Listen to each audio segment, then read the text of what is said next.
आज आपका जो एग्जाम है वो एग्जाम विशेष रूप से जिसका नाम दिया है मयूर एजुकेशन ग्रुप डेगाना द्वारा नागौर जिला स्तरीय प्रतिभा खोज परीक्षा, और उससे आपकी प्रतिभा का अंदाजा लगेगा। वैसे तो आप सभी प्रतिभाशाली हैं, हर बच्चा प्रतिभाशाली होता है, बस उसे एक समुचित प्लेटफॉर्म देने की जरूरत होती है। जैसे सबको ताली बजाना आता है ना, बस बजवाने वाला होना चाहिए। मैंने बजवा दी तो आपने बजा ली, अगर नहीं बजवाते तो आप ताली नहीं बजाते। आपको जय बोलने के लिए कहा तो आपने सबने बहुत अच्छी जय बोली, अगर नहीं बोलते तो आप नहीं बोल पाते। इसलिए आपने जो भी है आप उसको निखारने का प्रयास करें। और मयूर एजुकेशन ग्रुप का भी इसीलिए हम सब कृतज्ञ हैं कि आप सारी सुविधाओं के साथ में इस विद्यालय के विकास में बहुत अच्छा योगदान दे रहे हैं। ये हिंदी और अंग्रेजी दोनों माध्यम में विद्यालय चल ही रहा है। 11th-12th में साइंस के साथ में नीट और एम्स की तैयारी यहाँ पर बहुत अच्छी कराई जा रही है। जिनके गणित वर्ग है उनको एनडीए, जेई, नेवी और एयरफोर्स के लिए स्पेशल तैयार किया जा रहा है। जो बच्चे एग्रीकल्चर साइंस में हैं उनको जेड सीयूईटी का एग्जाम, और जो आर्ट्स फैकल्टी में है उनके लिए पॉलिटी, हिस्ट्री, ज्योग्राफी, रीजनिंग की जो कंपटीशन की एग्जाम होती है उसकी बेहतरीन तैयारी पहले से। प्लस जो 5वीं तक बच्चे पढ़ रहे हैं उनको सैनिक स्कूल और नवोदय की स्पेशल तैयारी, जिसका सिलेक्शन रेशियो भी बहुत अच्छा है। तो मयूर स्कूल और मयूर एजुकेशन ग्रुप के डायरेक्टर सम्मानित देवकरण जी डारा, इनकी पूरी टीम जो बहुत डेडिकेशन के साथ में आप सबकी सेवा के लिए प्रतिबद्ध है। आप इन अवसरों का लाभ उठाइए और इन अवसरों के लाभ के माध्यम से आप अपने माता पिता का, अपने गुरुजनों का, अपने इलाके का, गांव का भी और शहर का भी नाम रोशन करें। तो आप सब ये सब करने के लिए तैयार है? जोर से बोला करो। आप सब तैयार हैं? ओके, कितने लोग तैयार है? एक सिंगल हाथ खड़ा करके बताओ। सारे जीनियस बनने के लिए तैयार है? गुड। लेकिन जिसका हाथ ढीला वो ढीला रहेगा। चलो अब की बार पता करूंगा कौन एक्टिव है। एकदम हाथ सीधा होना चाहिए आपका। मंच पर पधारे हमारे मयूर एजुकेशन ग्रुप के प्रधानाचार्य श्री राजू जी खालिया साहब, हमारे मयूर इंटरनेशनल स्कूल के प्रधानाध्यापक दिलीप जी सर, मयूर महाविद्यालय के प्राचार्य भावर जी ठोलिया, मयूर स्कूल हिंदी माध्यम के प्रधानाध्यापक संजय जी कांटिया, मयूर एजुकेशन ग्रुप के व्यवस्थापक हंसराज जी डारा, आप सभी महानुभाव आए और एक बार मंचस्थ हो। और बच्चे आप सब डिसिप्लिन में होना। आपको विद्यालय में प्रतिभा परीक्षा में जाने से पहले कुछ मंत्र बताए जाएंगे। आप कहीं भी रहे जीवन में आप उन मंत्रों को धारण करेंगे, यानी सफलता के सूत्रों को, तो आप जीवन में सब जगह सफल रहोगे। पढ़ाई से ज्यादा टेंशन नहीं लेना, पढ़ना है, अपने आप चीजें आपको आने लग जाएगी। ठीक है ना? तो आपको पढ़ते रहना। अभिभावक यहाँ पर मौजूद हैं, उन सभी अभिभावकों से मेरा निवेदन है कि आपके बच्चे में विशेष प्रतिभा है, उस विशेष प्रतिभा को आप अपने शिक्षकों से मार्गदर्शन प्राप्त करके और उसको पहचाने और उसको उस क्षेत्र में आगे बढ़ने दीजिए। अगर किसी बच्चे की रुचि कला में है तो उसको अच्छा आर्टिस्ट बनने दे, किसी की रुचि अध्यापन में है तो उसको अच्छा टीचर बनने दे, किसी की रुचि इनोवेशन में है तो अच्छा वैज्ञानिक बनने दे, किसी की रुचि अगर मेडिकल में है तो उसको अच्छा डॉक्टर बनने दे। तो वो जो भी बनना चाहता है उसको उस तरीके से बनने के लिए आप पूरी तरीके से मोटिवेट करें, ये मेरी विनम्र प्रार्थना है। तो आइए सबसे पहले आज के इस कार्यक्रम की विधिवत शुरुआत मयूर एजुकेशन ग्रुप के इस कैंपस में डेगाना की धन्य धरा पर आयोजित नागौर जिला स्तरीय प्रतिभा खोज परीक्षा में इसका शुभारंभ करने के लिए मयूर एजुकेशन ग्रुप के निदेशक देवकरण जी डारा और मंचस्थ सभी मेहमानों से निवेदन है कि विद्या की अधिष्ठात्री मां सरस्वती की प्रतिमा के समक्ष ज्ञान की ज्योति प्रज्वलित करके आज के कार्यक्रम का विधिवत शुभारंभ करें। विद्या के अधिष्ठात्री मां सरस्वती की प्रतिमा के समक्ष ज्ञान की मसाल हम सब जला रहे हैं। अस्तो मां सद्गमय तमसो मां ज्योतिर्गमय मृत्युर्मा अमृतम गमय। से पहले आपको अपने माता पिता, गुरुदेव और अपने इष्ट को याद करना है। दुनिया में हम जो कुछ करते हैं उसका फल ईश्वर देते हैं, लेकिन हमें कर्म करना है। कर्म के साथ हमारा फल निर्धारित है। जो बच्चा पढ़ा है, जिसने भगवान को याद किया, वो सफल अवश्य होगा।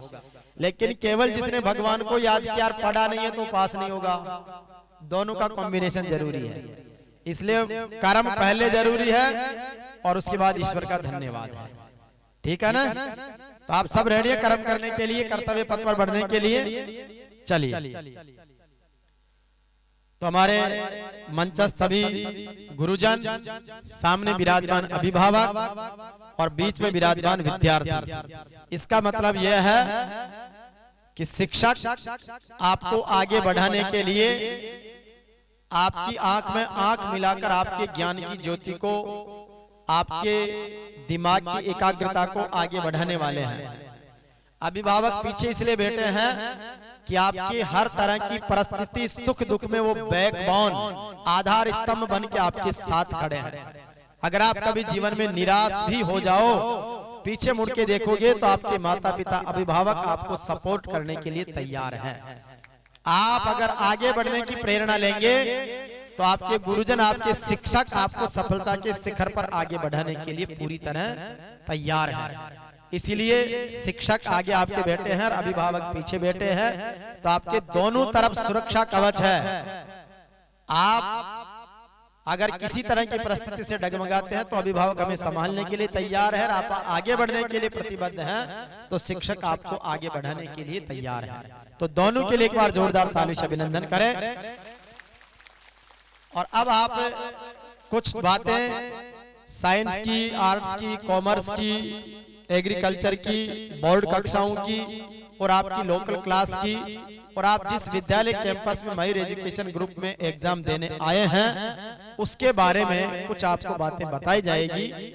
और उन बातों को आप गौर करके आपको जो अच्छी लगी उनको ग्रहण करना है और उसके अनुसार जीवन में जिस भी कहीं जगह पर रहो आप आगे बढ़े, सफलता के साथ आगे बढ़े। ठीक है? चलो, वैसे तो एक 4 मिनट का हनुमान चालीसा का होता है, लेकिन मैं आपको पहला और लास्ट का कराऊंगा श्वास पे। एक बार सीधी कमर करो और आसन की मुद्रा में आओ। ऐसे पालन थी मार के। चलो, आंख बंद करो।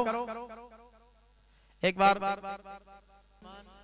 उनका अभिनंदन, जिसमें हमारे डायरेक्टर सर देवकरण जी डारा साहब है, प्रिंसिपल राजू जी खालिया साहब है, हमारे हेड मास्टर मयूर international school Dilip ji sir हैं, कॉलेज प्रिंसिपल भावर जी ठोलिया, हिंदी माध्यम के प्रधानाध्यापक संजय जी कांटियार, व्यवस्थापक हंसराज जी, लाल जी और अपन सभी हैं।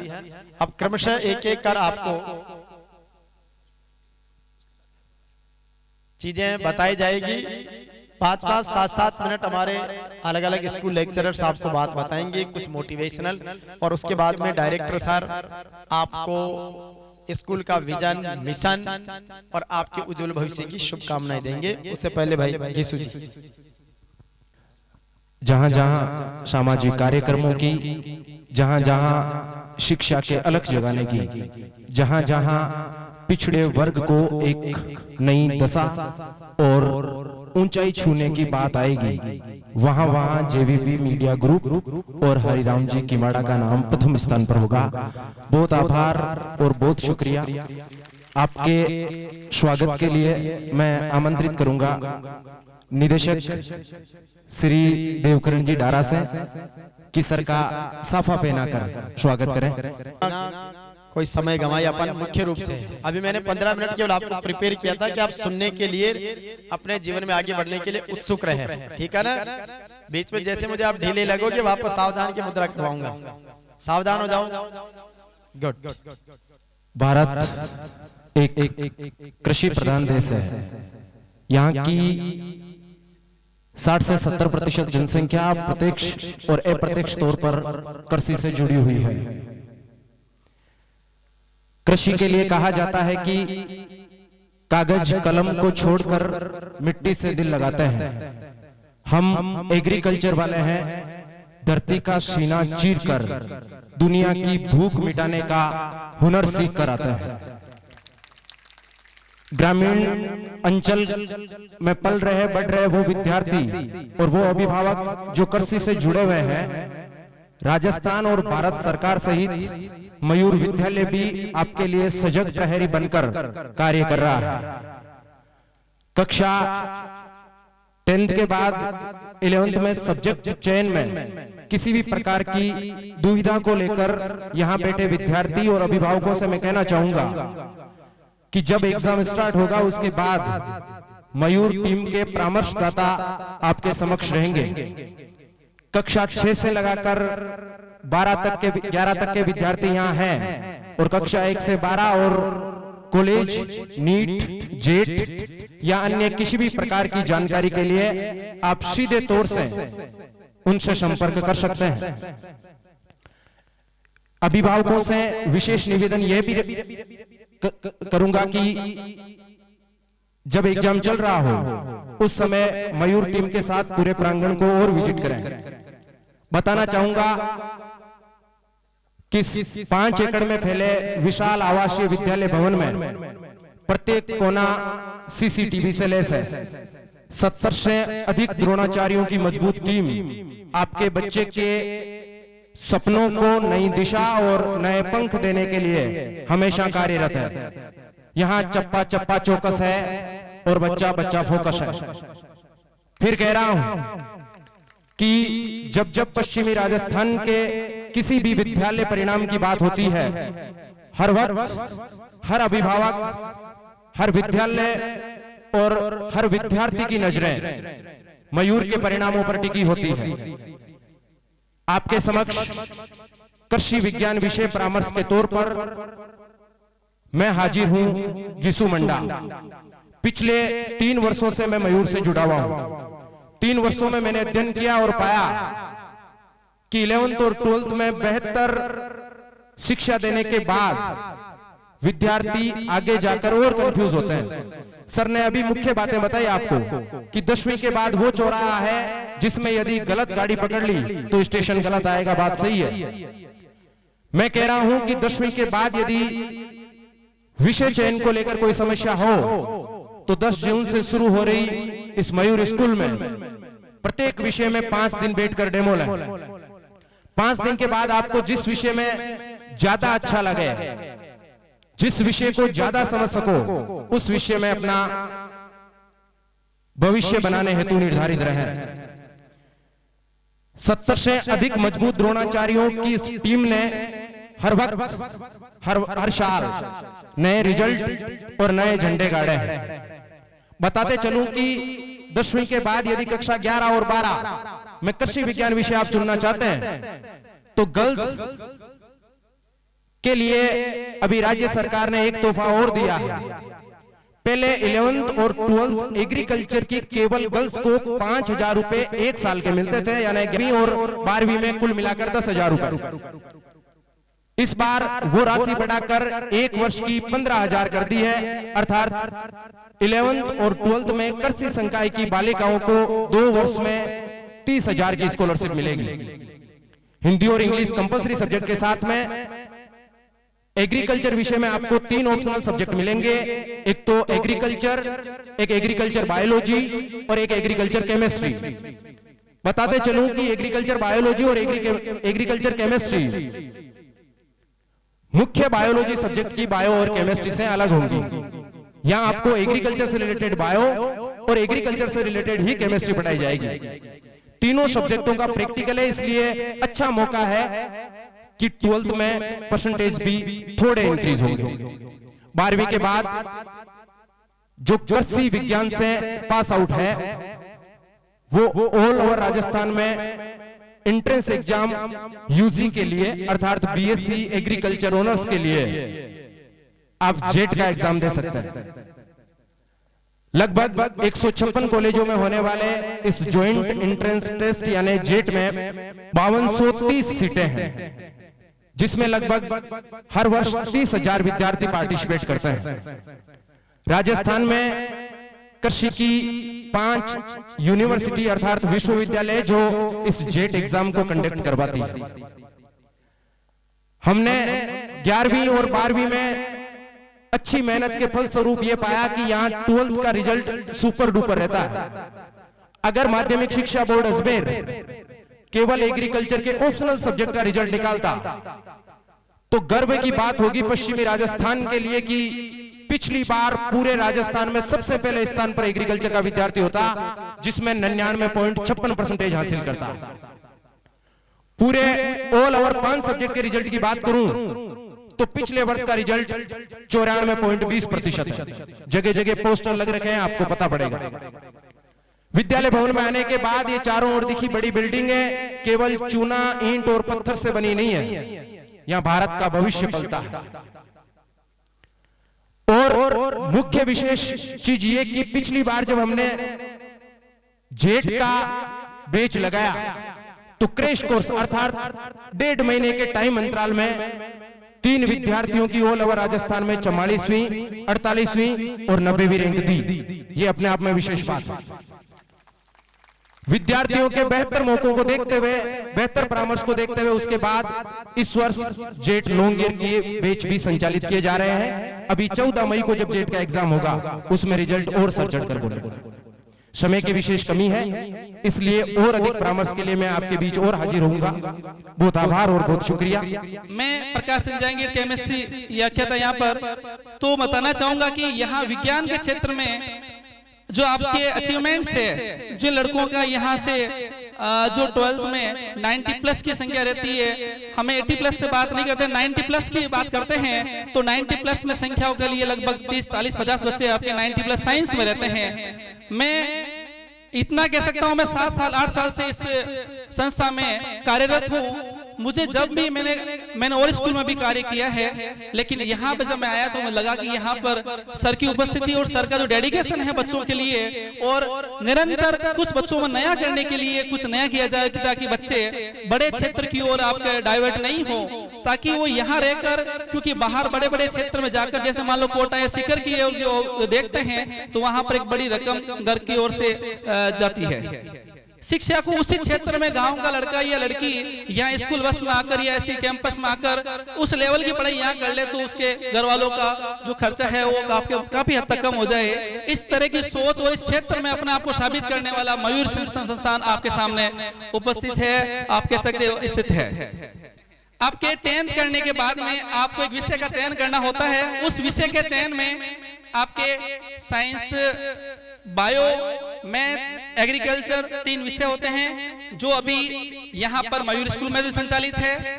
बात करें सबसे पहले एग्रीकल्चर विषय की, तो एग्रीकल्चर विषय में अभी आज के समय में जितना स्कोप है या जितने अच्छे तरीके बहुत जल्द थोड़ी मेहनत से अच्छा ऑफिसर रैंक प्राप्त करना हो तो मेरे ख्याल से बहुत ही बढ़िया आपके ऐसी आपका क्षेत्र है, इसमें अपना नाम कमा सकते हैं।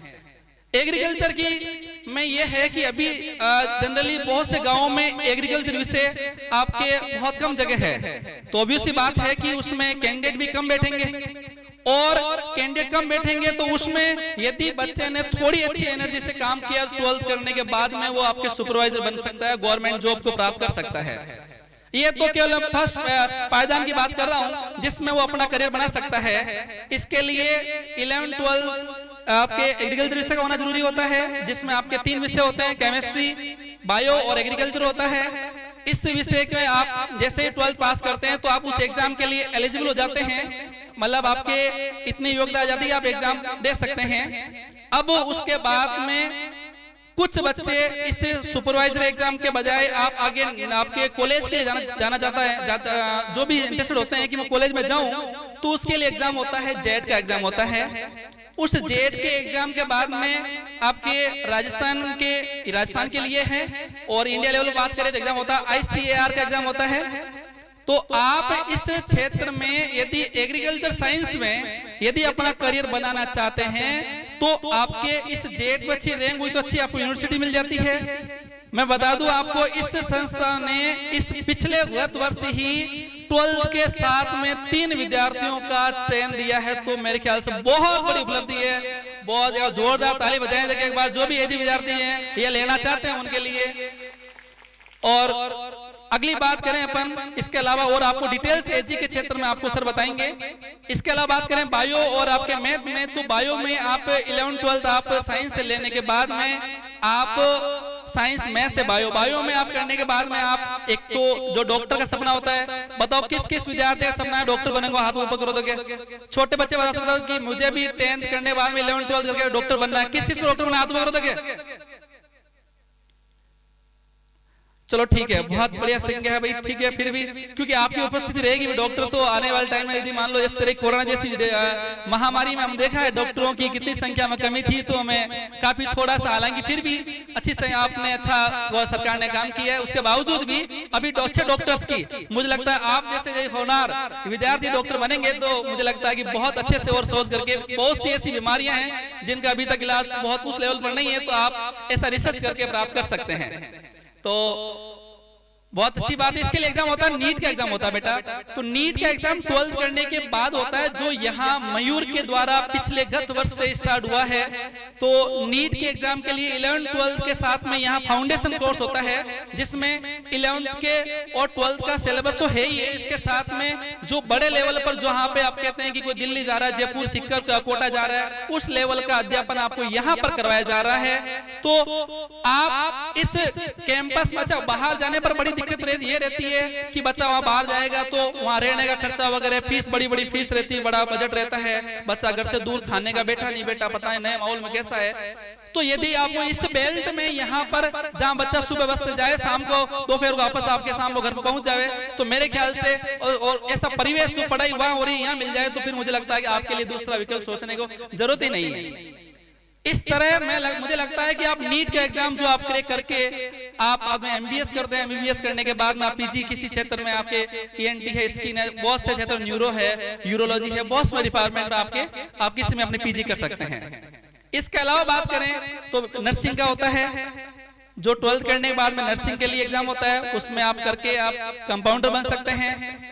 इसके अलावा पैरामेडिकल जो कोर्स होता है, फार्मेसी कोर्स होता है, जिसमें आप मेडिकल वगैरह क्षेत्र में भी आप जा सकते हैं। ये बात हुई बायो के बारे में। अब बात करें मैथ के बारे में, तो मैथ में 12th करने के बाद में आप अपन बात करें तो उसमें एग्जाम होता है, एनडीए एग्जाम होता है। एनडीए के एग्जाम से आप जैसे भी आप जिस क्षेत्र में, जैसे मान लीजिए आपने नेवी का है, आप नेवी में जाना है, एयरफोर्स के लिए एग्जाम भी होता है, उसके एयरफोर्स के एग्जाम, नेवी के एग्जाम के लिए जनरली 12th में मैथ्स मांगते हैं। मैथ्स वालों के लिए अच्छी कैटेगरी में जॉब रहती है। बायो वाले भी अपीयर कर सकते हैं, लेकिन मैथ वालों को तो अच्छी आपके अपॉर्चुनिटी रहती है इसमें।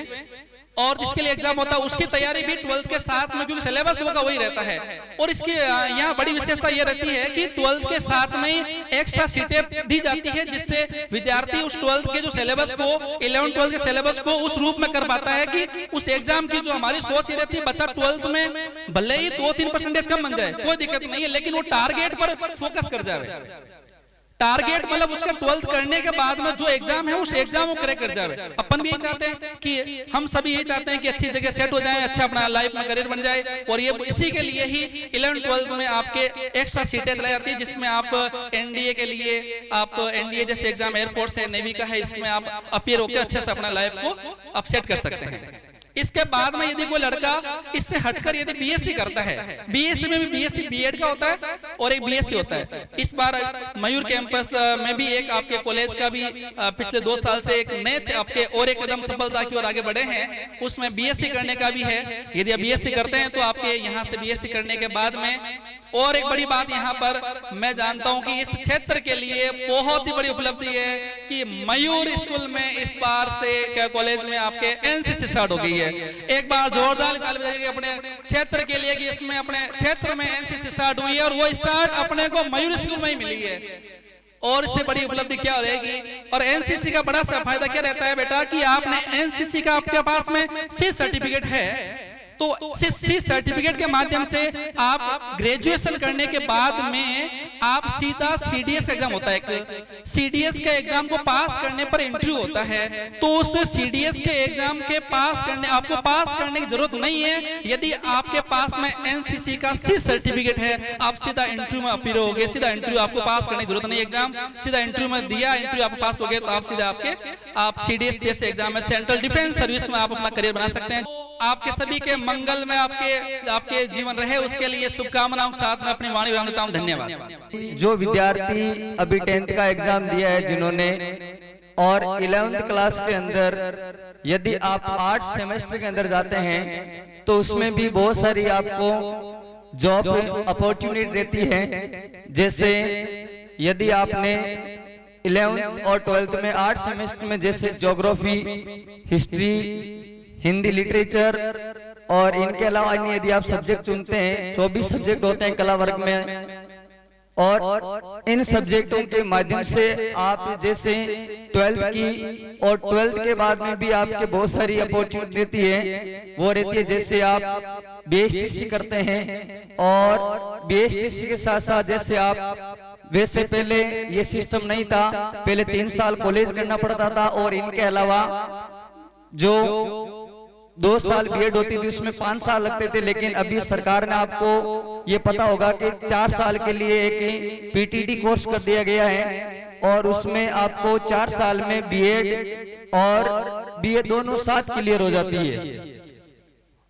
और इनके अलावा यदि आप बीएसटीसी करते हैं तो उसमें भी बहुत ज्यादा अच्छा अवसर है आपको, कि जैसे आपने बीएसटीसी की, थोड़ा इसमें बीएड के अलावा कंपटीशन भी कम रहता है। और इनके अलावा यदि आप बीएड करने के बाद में यदि आप किसी सब्जेक्ट विशेष से यदि आप पीजी करते हैं, एमए करते हैं, पोस्ट ग्रेजुएट, तो उससे आपको लेक्चरर पोस्ट के लिए भी आप फॉर्म अप्लाई कर सकते हैं।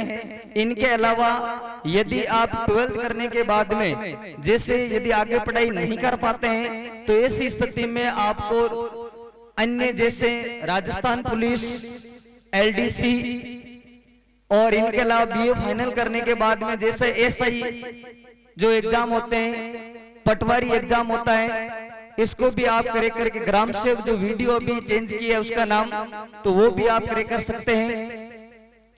मैं इसी बात को रखते हुए वाणी को विराम देता हूं। धन्यवाद। सबसे पहले तो मैं मां शारदा को नमन करता हूं, और बाहर से पधारे हुए अतिथिगण, बहुत बहुत धन्यवाद कि हमारे लिए आपने टाइम निकाला और बच्चों को लेके आए, और इनके भविष्य के लिए आप पूरे सजग हो, इसके लिए तहे दिल से धन्यवाद, साधुवाद। दूसरी बात, बच्चों को भी बहुत बहुत धन्यवाद कि आप स्कूल के लिए समय निकाल के आए, और अपना जो एग्जाम है उसको पूर्ण करने के लिए आपने यहाँ पर उपस्थिति दर्ज कराई, उसके लिए भी तहे दिल से धन्यवाद, बहुत बहुत थैंक्स। बेटा, आज के दिन सबसे कीमती होता है समय। गार्जियन ने भी समय निकाला, आपने भी समय निकाला, क्योंकि समय तो बड़ा कीमती होता है ना। कभी अपन हॉस्पिटल जाते हैं तो डॉक्टर साहब कहते हैं कि आप इनको आधा घंटा पहले ले आते तो क्या पता इनकी जान बच जाती। ठीक है, तो उस दिन पता चलता है कि यार समय कितना कीमती है। अपन तो फालतू में बोलते रहते हैं पैसा है, धन दौलत ये कीमती है, वो है, कुछ नहीं है। समय बड़ा कीमती होता है बेटा। ज्यादा लंबा चौड़ा भाषण दूंगा नहीं, शॉर्ट एंड स्वीट में अपनी बातें खत्म करूंगा। जो 10th के बच्चे हैं, जो 10th में मतलब 10th पास कर लिए, वो विशेष तौर से सुने कि अपन को आगे कौन सा सब्जेक्ट लेना है। देखो बेटा, सब में जॉब्स होती है, ऐसी बात नहीं है कोई कि जॉब्स नहीं होती है, सब में होती है। जॉब्स नहीं होती तो सब्जेक्ट कैसे चलते हैं फिर? ठीक है, फिर भी मैं बायोलॉजी से हूं तो बायोलॉजी के बारे में बताऊंगा। सबसे पहले तो आपको यह टारगेट करना है कि मुझे बायोलॉजी लेनी क्यों है, क्योंकि अपन बस में बैठते हैं तो अपन को यह भी तो पता होना चाहिए कि अपन को जाना कहाँ है। कई बार बच्चों को पता ही नहीं होता, मैंने सब्जेक्ट ले लिया, किसी ने पूछा क्यों लिया, पता ही नहीं, मेरे दोस्त ने लिया इसलिए मैंने ले लिया। अरे दोस्त से क्या मतलब है भाई, दोस्त की अलग है, उसका कल्चर अलग है, तेरे घर की स्थिति क्या है, उसकी घर की स्थिति क्या है, उससे कभी डिसीजन नहीं लेना चाहिए बेटा। डिसीजन अपना सेल्फ होना चाहिए। तो किसी भी सब्जेक्ट को चुनने से पहले उसका अंतिम पॉइंट दिमाग में होना चाहिए कि अपन को जाना कहाँ है। जैसे ड्राइवर वो कंडक्टर साहब आते हैं, पूछते हैं भैया जाना कहाँ है, अपन उल्टा उसको जवाब दे, तू बता कहाँ जाऊंगा मैं। अरे तो तू जाएगा भाई, मैं थोड़ी जाऊंगा, तू बता कहाँ जाएगा। किसी को पूछते हैं ना तूने सब्जेक्ट क्यों लिया, पता नहीं क्यों लिया, ले लिया ऐसे। अरे तो कारण क्या है, बनेगा क्या, पता ही नहीं क्या बनूंगा। वो तो मेरे पड़ोसी ने बोला था ये सब्जेक्ट ले लिया, दोस्त ने लिया, मैंने ले लिया। नहीं, ऐसा नहीं होना चाहिए बेटा। 10th वाले बच्चे ध्यान से सुनना, आप सब्जेक्ट का चुनाव करो अपने दिल से, दिमाग से। एक ही टारगेट मेरे हिसाब से आज के टाइम चलता है, वो है पैसा। ठीक है, सबसे पहले तो ये सोचो कि पैसा है, सब में ही है, लेकिन ज्यादा किस में, ये दिमाग लगाना है। एक शोरूम के सामने वो चप्पल गांठने वाला भी बैठा है और शोरूम वाला भी बैठा है, दोनों ही पैसे कमा रहे हैं, शाम तक दोनों पैसे कमा रहे हैं। ज्यादा कौन कमा रहा है, शोरूम वाला या वो चप्पल काट रहा है? वो शोरूम वाला कमा रहा है कि नहीं कमा रहा है? समय दोनों गए भाई, उसने भी 7-8 घंटे काम किया और उसने भी 7-8 घंटे काम किया। तो टारगेट ये रखना चाहिए कि पैसा किसमें है, सब में है, लेकिन ज्यादा किसमें, उस पर फोकस करना है। दूसरी बात ज्ञान, नॉलेज। आज के टाइम आपने कोरोना काल में देखा था कि भैया डॉक्टर की कितनी वैल्यू थी, सब घर में बंद थे। बड़ा बिजनेसमैन चुपचाप घर पे बैठ जा, और गले में आइडेंटिटी कार्ड है, डॉक्टर साहब है। पुलिस वाला भी हाथ जोड़ के गया था, भैया चलो, क्या पता मेरे काम पड़ जाए तो पहले मेरे को देखेंगे, नहीं तो अभी मैं मारना शुरू हो गया तो क्या पता मेरा नंबर लेट लेगा कि नहीं लेगा। एक नहीं है। तो जो बच्चे डॉक्टर बनना चाहते हैं वो बायोलॉजी ले, 10th वाले, और उसके लिए आपको टारगेट रखना चाहिए कि वे डॉक्टर कैसे बनते हैं। मैं बताऊंगा शॉर्ट एंड स्वीट में, ध्यान से सुनना 10th वाले। अगर आपको डॉक्टर बनना है तो आपको सबसे पहले नीट यूजी का एग्जाम देना पड़ेगा। खुशी की बात है कि आज नीट यूजी का exam, national eligible cum entrance test under graduate, ये आज एग्जाम है, पूरा नेशनल है, आज एग्जाम है। ठीक है, अब देखो उसमें किस किस के भाग्य चमकते हैं। इसमें आपके 11th और 12th का कोर्स आएगा। नीट यूजी के लिए आपको 11th और 12th की पीसीबी तगड़ी पड़ेगी, बायोलॉजी, फिजिक्स और केमिस्ट्री। बायोलॉजी के आएंगे 90%, फिजिक्स के आएंगे 45 और केमिस्ट्री के भी आएंगे 45। 720 नंबर का पेपर होता है। अगर आप 650 प्लस आ जाते हो तो आप रेंज में हो। अगर आपने नीट यूजी पास कर ली तो आपको अच्छी कॉलेज मिलेगी। उसके बाद आप एमबीबीएस करेंगे, bachelor of medicine, bachelor of surgery. ये एमबीबीएस आपकी 5 साल की होगी। और उसके बाद आप स्पेशलिस्ट डॉक्टर बनना चाहते हो, एमडी बनना चाहते हो, एमएस बनना चाहते हो, तो वापस आपको देना पड़ेगा NEET PG, national eligible cum entrance test post graduate. ये एमबीबीएस के बाद होगा। उसमें आप डॉक्टर नहीं बनोगे, स्पेशलिस्ट डॉक्टर बनोगे। जहां ये पैसा 200 लेता है तो वो 500 लेगा एक पेशेंट का। ठीक है, तो उसके लिए भी आपको मेहनत करनी है। ये तो हाई लेवल के हैं सर, लो लेवल के बताओ। तो उसमें आपके 3 हैं, एएनएम, जीएनएम और बीएससी नर्सिंग। एएनएम थोड़ी नर्सिंग की है लेकिन थोड़ी लो लेवल की है, उसमें कोई भी बंदा कर सकता है, 2 साल की है। और जीएनएम 3 साल का है, जनरल नर्सिंग मिडवाइफ। अगर इसमें भी नहीं है तो आप बीएससी नर्सिंग करो, बैचलर ऑफ साइंस नर्सिंग।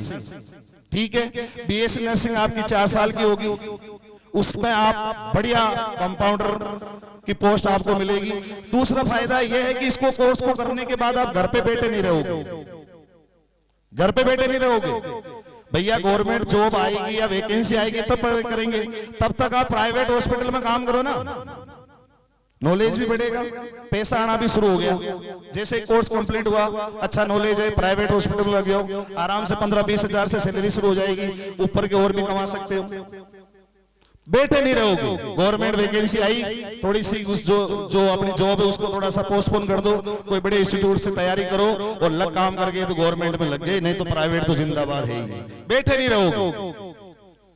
वो भी नहीं करना है तो पैरामेडिकल में घुस जाओ, पैरामेडिकल में डिप्लोमा भी है, डिग्री भी है। डिप्लोमा कम समय का होता है, डिग्री थोड़ी सी ज्यादा समय की होती है, ठीक है। और डिप्लोमा वाले को सैलरी थोड़ी कम मिलती है, डिग्री वाले को थोड़ी ज्यादा मिलती है। जैसे डायलिसिस है, रेडियोलॉजिस्ट, कार्डियो में कर लो हृदय के अंदर, ठीक है। तो अलग अलग ये पैरामेडिकल है। अगर किसी को पूरी डिटेल जाननी है, किसी गार्जियन को भी जाननी है, तो मैं अभी ये एग्जाम शुरू होगा तो मैं उधर बैठा रहूंगा। किसी भी गार्जियन को अगर बायोलॉजी संबंधित कुछ भी पूछना है कि इसके यहाँ क्या होगा सर, तो बिल्कुल मैं बाकायदा उनको समझा दूंगा। यहाँ तो थोड़ा समय की समस्या है, तो थोड़ा 10 मिनट का ही टाइम है। दूसरी बात, अगर आपको मेडिसिन में जाना है, फार्मेसी करनी पड़ेगी, आप एमआर बनोगे। एमआर में भी बढ़िया सैलरी है, घूमना फिरना है, डॉक्टर को बोलना है सर हमारी इस कंपनी से लगे हुए हैं, ये मेडिसिन आप लिखो तो ये देखना। आप कभी डॉक्टर के पास आते हैं बहुत सारे लोग, वो एमआर है, फार्मेसी।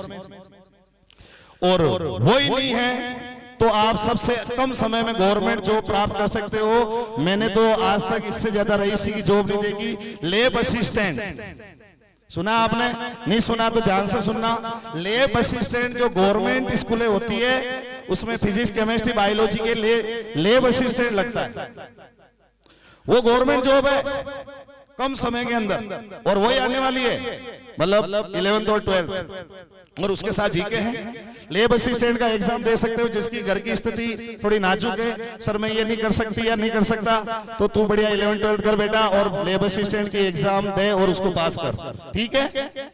तो कम समय में ये भी जॉब प्राप्त कर सकते हो आप। और इसके लिए आपको फिजिक्स, केमिस्ट्री और बायोलॉजी उसके तीनों आते हैं। मैथ वाले भी दे सकते हैं, जो मैथ लेगा वो भी दे सकता है, ऐसी बात नहीं है मैथ वाला नहीं दे सकता, मैथ वाला भी दे सकता है और बायो वाला भी दे सकता है, ठीक है। ये तो बायोलॉजी के रे टीचर भी बन सकते हो। दूसरी बात, एजी भी एक बढ़िया स्कोप है, सर ने बताया था, प्रकाश जी ने। लड़कियों के लिए सरकार ने बहुत बड़ी स्कीम शुरू कर दी। 15,000 की स्कॉलरशिप पहले 5,000 की थी, अब उसको बढ़ाकर 15,000 कर दी, ठीक है। तो लड़कियों के लिए एजी भी एक बड़ा स्कोप है, ठीक है। तो आपको सब सोच के लेना बेटा, ये से नहीं हड़बड़ाहट में सब्जेक्ट ले लिया, बाद में पछताना पड़ता है। बहुत सारे स्टूडेंट आते हैं, सर क्या करूं अब, फिर वो हालत हो जाती है धोबी के कुत्ते की जैसी, गरगा ने घाट का। तो ऐसी हालत आपकी ना हो, क्योंकि ये चौराया है, 10th एक चौराया है। अगर इसमें सही ढंग से रोड नहीं पकड़ी तो स्टेशन गलत आएगा। अब मैं जाना तो मेरे को अजमेर है और मैं बैठा हूं जोधपुर वाली में और सोच रहा हूं जोधपुर आएगा, जोधपुर आएगा, जबकि बस तो अजमेर वाली पकड़ी है ना। तो बेटा ध्यान से करना है, ठीक है। दूसरी बात, ये तो कोर्स की बात हुई। स्कूल की बात बताऊं तो मैं थावला से आता हूं, 40-45 किलोमीटर दूर है। हमारे गांव में भी स्कूलें हैं, ऐसी बात नहीं है। लेकिन अगर आसपास की स्कूलों में अगर मेरे को बेस्ट लगी ना बेटा, तो आप यकीन मानोगे यहाँ पढ़ने के बाद बेस्ट स्कूल है इस एरिया की। क्यों? टॉप फैकल्टी, अगर हर सब्जेक्ट की टॉप फैकल्टी है ना तो आपको यहाँ मिलेगी। बाकी जगह मिल जाएगी, ऐसी बात नहीं मिलेगी, 1 या 2 सब्जेक्ट की मिल जाएगी। अगर 5 सब्जेक्ट की अगर टॉप फैकल्टी है ना तो आप यहाँ डेमो क्लास लो और फिर बोलना सर मेरे को इस सब्जेक्ट में कमजोरी लगी, मेरे को बोलना आप बोल ही नहीं सकते कि भाई इस सब्जेक्ट में कमजोरी लगी। हिंदी ले लो, इंग्लिश ले लो, बायो ले लो, केमिस्ट्री ले लो, फिजिक्स ले लो, एक से एक बढ़कर बंदा बैठे हैं यहाँ पर, क्योंकि पैसा मिलता है। और पैसा मिलता है तो टीचर क्यों नहीं मेहनत करेगा। तो बेटा अच्छी स्कूल चुनाव करना। मैं ये नहीं कहता कि आप यहाँ एडमिशन लो, लेकिन एडमिशन लेने से पहले एक बार मयूर विजिट करना है, दोबारा डेमो क्लास लेनी है, अच्छे से लेनी है, 1 दिन नहीं, 3 दिन नहीं, 4 दिन, 5 दिन लेनी है। फिर डिसीजन लेना है कि मेरे को यहाँ एडमिशन लेना चाहिए नहीं चाहिए। क्योंकि शिक्षा के लिए एक सबसे अच्छा है कि पहले अच्छा विद्यालय होना चाहिए। अपन भाग भाग के बाहर जाते हैं, बाहर देखो भीड़ कितनी है, वहां पूछेंगे नहीं कोई। तो सबसे एक बार आग्रह है, रिक्वेस्ट है कि एक बार 10th वाले विशेष, ठीक है सभी को, लेकिन एक बार डेमो के लिए 1 जून से क्लास शुरू है वहां पर MI इंस्टीट्यूट, जो नीट फाउंडेशन चलती है 11th के लिए और 12th के लिए, ठीक है। तो वहां आना है 1 जून से डेमो क्लासेस शुरू है 10th वाले विशेष तौर पर, है ना। और दूसरी बात, अपने आर्ट्स के अंदर भी रीजनिंग के और ये अपने एक्स्ट्रा जो आते हैं ना वो भी चल रहे हैं। दूसरी बात ये कि भाई अपने मैथ के अंदर भी चल रहा है फाउंडेशन, बायो में चल रहा है, तो सब सुविधा मिलेगी आपको। कॉलेज लेना है, कॉलेज का जरूर एडमिशन कर लो। फाउंडेशन लेना है, फाउंडेशन है। आर्ट्स में फाउंडेशन, आर्ट्स के अंदर फाउंडेशन है। सब के अंदर आपको सुविधा मिलेगी। यहाँ पर ऐसी सुविधा किसी स्कूल में मेरे हिसाब से इस एरिया में नहीं है। आप मानोगे नहीं कि ये सी बात बोलनी नहीं चाहिए, लेकिन आप खुद देखोगे ना तो इस चीज को महसूस करोगे। तो किसी के बेखाओं में न आकर, किसी की बात में मानकर खुद का सेल्फ डिसीजन लेना है, सब्जेक्ट अच्छा चुनना है और अपनी जिंदगी को टॉप मोस्ट बनानी है। और घर वालों को ये एहसास करवा देना है कि हमारे को आपने पैदा करके कोई गलती नहीं की है। ये आपको घर वालों को क्या कराना है, एहसास करवाना है। बच्चे क्या करते हैं, ऐसे काम करते थे, घर वालों को ऐसा लगता है कि यार इसको पैदा करके गलती कर दी मैंने। आपको ऐसा नहीं करना है बेटा, आपको अच्छे कर्म करना है और एक अच्छी पोस्ट पर। आज नमस्कार किसको करते हैं, आदमी को नमस्कार नहीं करते हैं, उसकी पोस्ट को नमस्कार करते हैं। ओ साहब कलेक्टर साहब आए, नमस्कार करेंगे, करेंगे नहीं करेंगे।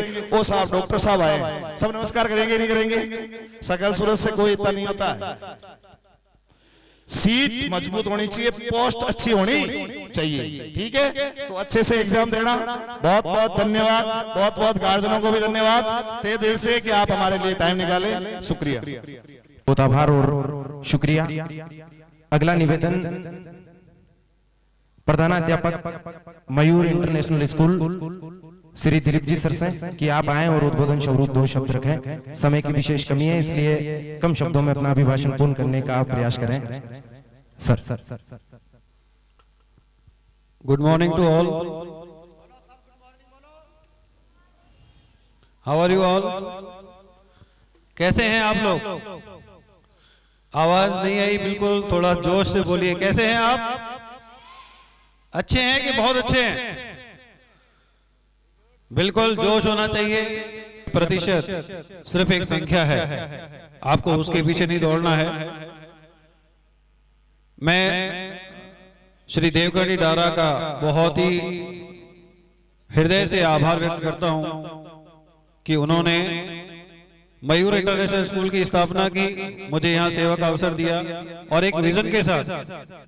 We have a vision that those students, we विद्यार्थी who are not able to go out of Degana due to the money always matters। पैसे की कमी की वजह से, lack of money, they are not able to go abroad or they are not able to go out of the town। उनके लिए यहाँ पर उन्होंने नीट की कोचिंग की, जेट की कोचिंग की और हर प्रकार की उस कंपटीशन एग्जाम की व्यवस्था करने की कोशिश की है हमारे इंस्टीट्यूट के माध्यम से। और इसके लिए हमें उनका आभार व्यक्त करना चाहिए। हमारे जितने भी अभिभावक हैं, माता पिता हैं, बच्चे हैं, उन्हें इस बात को लेकर के खुश होना चाहिए कि उन्होंने एक ऐसे संस्थान में अपने बच्चों को प्रवेश दिलाया या फिर प्रवेश दिलाने जा रहे हैं जहां उनके बच्चों का भविष्य उज्जवल होगा। यहां पर मैं आपको एक बात कहना चाहता हूं कि once you are sitting at home, एक बार जब आप घर बैठे हुए हो, you will not achieve anything. The thing is that you have to start. एक बार आपको स्टार्ट करना है, एक बार आपको कोई भी कार्य शुरू करना है और जब तक आप कार्य शुरू नहीं करोगे वो आपका कभी पूरा होगा ही नहीं। घर पर बैठ करके सपने देखने से कुछ नहीं होगा। If you are dreaming at home without doing any kind of action, you will not be able to achieve your goal, you will not be able to achieve your dream। तो इस तरह से आप कभी भी अपना जीवन का कोई भी उद्देश्य प्राप्त नहीं कर सकते हो जब तक आप पहला कदम नहीं उठाओगे। Work if you have started, आपका वो कार्य पूरा होगा, लेकिन शुरू ही नहीं करोगे तो कैसे होगा। आज आप परीक्षा के लिए आए हैं, आपका सबका उद्देश्य है कि आप इस परीक्षा में प्राप्त हो, आपको स्कॉलरशिप मिले, आप ऊंचा स्थान प्राप्त करो। उसके लिए आपने पूरी भरकस प्रयास करना है, पूरा you have to try your best to achieve your goal. मैं इंग्लिश मीडियम के बारे में थोड़ी सी बातें बताना चाहूंगा आपको। हमारे यहाँ कक्षा 6 से नीट और जो IIT वगैरह है, इसके लिए एक स्पेशल कोर्स स्टार्ट किया गया है जिसे हम फाउंडेशन कोर्स बोलते हैं। कक्षा 6 से ही स्टार्ट है। इसके अलावा फॉरेन लैंग्वेज जो है, स्टार्टिंग में हम लोगों ने स्पेनिश से शुरुआत की है। और स्पेनिश के कार्य, स्पेनिश जो भाषा है वो ऐसी भाषा है जो 37 देशों में बोली जाती है। Spanish is a language that is spoken in more than 37 countries.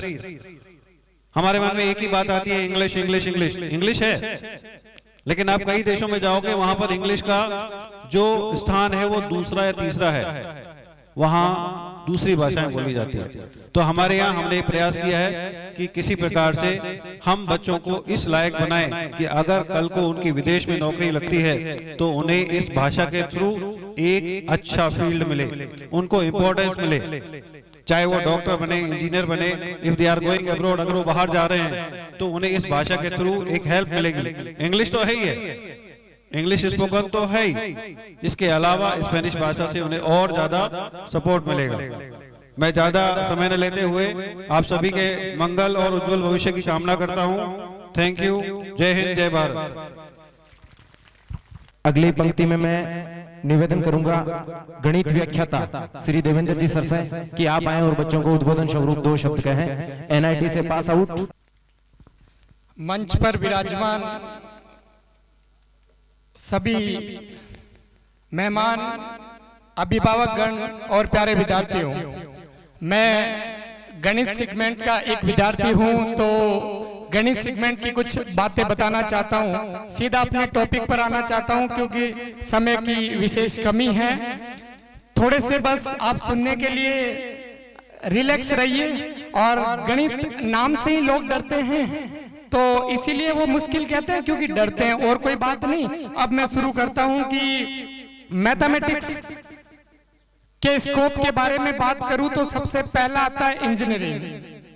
कोई भी विद्यार्थी इंजीनियर बनकर अपने देश को विकसितशील बनाना चाहता है, उसमें कुछ योगदान करना चाहता है, उसके लिए JEE joint entrance exam for engineering अपने को अटेम्प्ट करना होता है।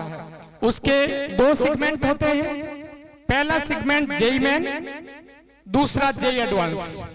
जेईई मेन परीक्षा के लिए 3 अटेम्प्ट होते हैं, एज की कोई लिमिट नहीं होती। 3 अटेम्प्ट होते हैं, एक तो 12वीं के साथ। सिलेक्शन होगा मयूर से, पढ़ लो चाहे कैसे, सिलेक्शन होगा मयूर से। तारा जी का कंसेप्ट समझेगा मयूर वालों। Thank you. Mayur education group के डायरेक्टर सम्मान्य श्री देवकरण जी डारा से निवेदन करूंगा कि अपने संपूर्ण शिक्षकों की समर्पित टीम अपने हौसलों की उड़ान, अपना विजन ऑफ एजुकेशन हम सब विद्यार्थियों, अभिभावकों और शिक्षकों के समक्ष रखे। सम्मान्य श्री देवकरण जी डारा। जो भारत माता की। सम्मानित मंच, हमारे प्रिय और अजीज दोस्त हरिराम जी, मयूर के प्रिंसिपल, इंग्लिश मीडियम के प्रिंसिपल, बाहर से पधारे सभी अभिभावकगण और प्यारे छात्र और छात्राओं और मयूर की पूरी ऊर्जावान टीम। हमारा उद्देश्य, भाई मयूर स्कूल की स्थापना एक छोटे से उद्देश्य को लेकर हुई थी 2007 में, और उस क्षेत्र में उस समय यह समस्या थी कि यहाँ साइंस की और बच्चों के पढ़ने की बहुत ज्यादा समस्या थी। तो हमारा मिशन था एक क्षेत्र में एक नई शिक्षा की अलग जगह, ताकि बच्चों की ये शिक्षा दर है बढ़े और यहाँ के लोगों को बाहर जाने की जो समस्या है उसका निदान मिले। और उसी को हमने कार्य रूप लेके कार्य किया। अभिभावकों का, गार्जियनों का अच्छा सहयोग रहा जो आप सबके सामने है। तो मैं अभिभावकों को यह विश्वास दिलाता हूँ कि आप जो सोच के आओगे उससे ज्यादा आपको मयूर स्कूल में मिलेगा। भाई आप जो सपना लेके आओगे कि मेरे बच्चे को इस प्रकार की शिक्षा मिलनी चाहिए, वह उससे बेहतर शिक्षा आपको मिलेगी। शिक्षा के साथ में चरित्र निर्माण और शिक्षा, ये दोनों चीजें मयूर की पहली पहचान है। तो आपका बच्चा चाहे बच्ची, उसको एक शिक्षा को इन्वेस्ट नहीं मान के, खर्च नहीं मान के एक इन्वेस्ट माने। जैसे अपन LIC वगैरह भी तो करवाते हैं, और LIC तो मरने के बाद में अपन को कोई प्रॉफिट देती है। तो बच्चे का भी अपन ये माने कि इसमें अपन शिक्षा पर खर्च करेंगे तो उसका आउटपुट भी आएगा। आउटपुट जरूरी नहीं है कि भाई 5-7 साल में आए, उसमें 20-25 साल का समय लगता है, अपन को इंतजार करना पड़ता है। और नौकरी के रूप में आउटपुट आना भी जरूरी नहीं है। बच्चा पढ़ लिख के कहीं अच्छी जगह काम करे, उससे अपन को गर्व महसूस हो कि मेरा बच्चा इस जगह काम कर रहा है। यही सबसे इम्पोर्टेंट चीज है। तो बच्चे के सर्वांगीण विकास के लिए पूरी मयूर टीम आपके साथ में खड़ी है और आप जो भी सपना लेके आओगे उसको तहे दिल से हम पूरा करने की पूरी कोशिश करेंगे कि आपके प्रत्येक सपने पर, प्रत्येक आपके कार्य पर हमारी टीम पूरी तन मन धन से तैयार है। जय भारत, जय हिंद।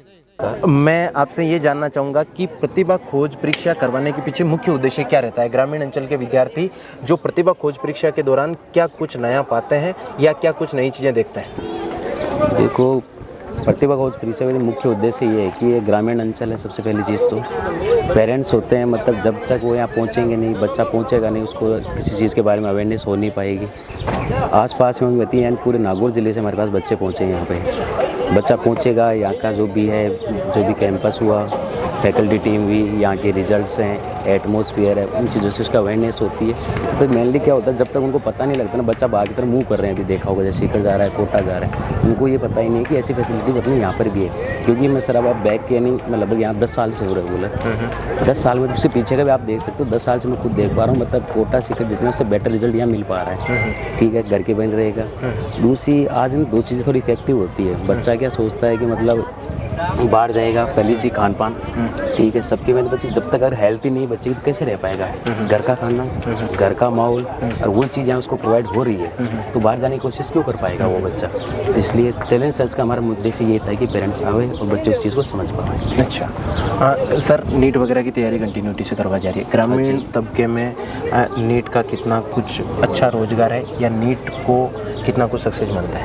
नहीं सर, नीट का बहुत ज़्यादा क्रेज़ अभी, जैसे यानी कोरोना बाद का मैं बताता हूँ। पहले हमारे होता, जैसे मैं स्कूल की बात करूँ, हमारे यहाँ पे साइंस के हर साल में ज़्यादा नहीं, कम से कम 900-1000 अप्रोक्स रहते हैं बच्चे हम बैच निकालते 12th का। पीछे के बैच है, 2014 से 18 तक था हमारे, मतलब मैथ्स के 5 सेक्शन हुआ करते, बायो के 2 या 3 सेक्शन होते थे। अब जस्ट अपोजिट है। अभी जैसे बायो के हमारे पास मान लो भी चल रहा है 5 सेक्शन बायो के हैं, 6 सेक्शन बन रहे हैं बायो के, मैथ्स के 2 हो गए। तो हुआ क्या है कि मतलब एक निर्भर लाइफ से सिक्योर है बच्चे का, क्योंकि कुछ ना कुछ ऑप्शन उसके सामने रहेगा। रहने कारण के खूब, जैसे अभी नीट एग्जाम हो रहा है, अपने अंदर 64 कोर्सेज हैं, तो बच्चा जब ऊपर MBBS से स्टार्ट हो तो कहीं ना कहीं उसको कुछ ना कुछ ऑप्शन मिल ही पाता है, तो ये थोड़ा बेटर रहता है। दूसरा, गर्ल्स की भी अच्छा सेफ जोन है, तो कुछ ना कुछ लेके आएगा बच्चा। तो इसलिए क्या, थोड़ा बायो का नीट का बहुत ज़्यादा क्रेज डिस्ट्रिक्ट ग्रामीण में। ठीक है, मैं ज़्यादा भी पहले क्या होता था, मतलब गाँव में एक डॉक्टर ही मिल पाता था, लेकिन अभी आप जाके देखो, मतलब लगभग ये मानते हो कि एक परिवार यानी पूरे समुदाय में एक बच्चा जरूर मिल पाता है। सर, गणित विषय को लेकर एक अलग डर बना रहता है ग्रामीण अंचल के विद्यार्थियों में, तो उस डर को ख़त्म करने के लिए मयूर स्कूल क्या कर रही है, या गणित विषय को ग्रामीण अंचल से जोड़कर देखें तो क्या कुछ पाते हैं आप? गणित को पहली बात तो ये हार्ड नहीं है, सिर्फ ये भ्रांति है। दूसरी बात, इन्हें हम कहानी के माध्यम से या फिर शॉर्ट ट्रिक्स के माध्यम से इस प्रकार से यहाँ पर मैनेज करते हैं कि गणित एक खेल की तरह होती है और बहुत आसानी से हम इनको सरल कर सकते हैं। तो एक बार हमारी कक्षाओं में यदि आप डेमो लेने के लिए देखते हो तो फिर गणित बहुत चुटकियों में आसान से सरल होती है। बस हार्ड लगने का एक ही कारण है, क्योंकि हमें लगता है कि वो हार्ड है। बहुत अच्छी बात कही सर ने। NIT से पास आउट व्यक्ति का मयूर स्कूल में होना ग्रामीण अंचल के विद्यार्थियों के सपनों को एक नई दिशा और उड़ान देना, क्या कुछ संबंध रख पाते हैं? जी, एक्चुअली ग्रामीण अंचल में आने का कारण ये है कि मैं जब छोटा था तो मेरे को भी ये बहुत सी चीज़ें में प्रॉब्लम आई, तो मैं भी बड़े इंस्टीट्यूट को छोड़कर छोटे इंस्टीट्यूट का बड़ा हिस्सा बनकर उन ग्रामीण बच्चों की सहायता कर सकूं, ताकि उनको भी उन सब के बारे में जानकारी मिल सके। NIT, IIT, NDA, navy, airport सभी चीज़ों की मैं हेल्प कर सकूं, सोशल इम्प्रूवमेंट भी हो सके। बहुत धन्यवाद सर। सबसे पहले तो मैं मयूर और यहाँ की जो पूरी टीम है उसको बहुत बहुत धन्यवाद देना चाहता हूँ कि एक सफल आयोजन आपने किया है। और प्रतिभा खोज परीक्षा जो है वो इसके माध्यम से जो ग्रामीण अंचल के जो बच्चे हैं उनको आगे बढ़ने के लिए एक बहुत अच्छा मंच जो है वो मिलता है, क्योंकि कई सारी गांवों के अंदर जो प्रतिभाएं होती है उनको एक मंच नहीं मिलने की वजह से उनके अंदर जो छुपी हुई प्रतिभा जो है वो कहीं ना कहीं निखर कर नहीं आ पाती। अच्छा, आप मुझे ये बताइए कि मयूर में कितने सालों से जुड़ाव है आपका? मयूर में मैं पिछले 3 साल से किस सब्जेक्ट का अध्ययन करवाते मैं हैं? यहाँ इंग्लिश विषय से हूँ। अच्छा अच्छा, ओके, थैंक यू सर। मैं आपसे जानना चाहूँगा कि खेल कूद का वर्तमान परिवेश में कितनी कुछ विशेष भूमिका रहती है विद्यार्थी जीवन में?